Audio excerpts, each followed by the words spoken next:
Drone pengintai Rusia berhasil menemukan posisi menembak hingga parit pasukan Ukraina di Donetsk. Setelah berhasil ditemukan, drone segera melempar granat kedua posisi pasukan Ukraina tersebut.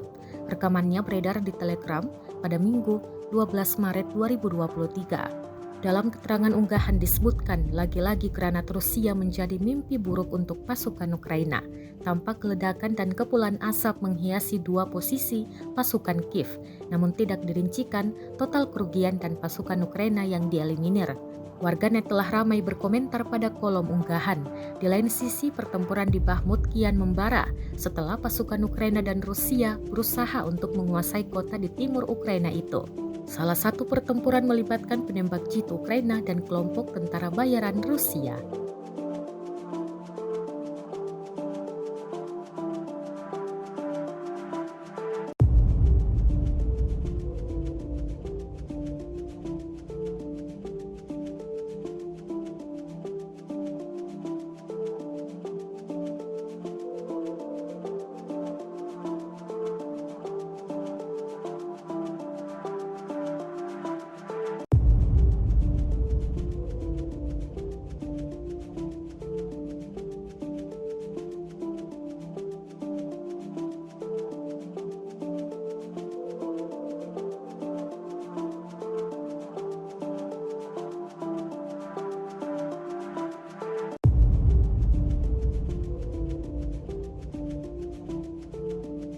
Rusia melaporkan secara total 400 pesawat Ukraina, 220 helikopter, 3.385 kendaraan udara tak berawak, 411 sistem rudal anti pesawat dieliminir sejak awal operasi khusus.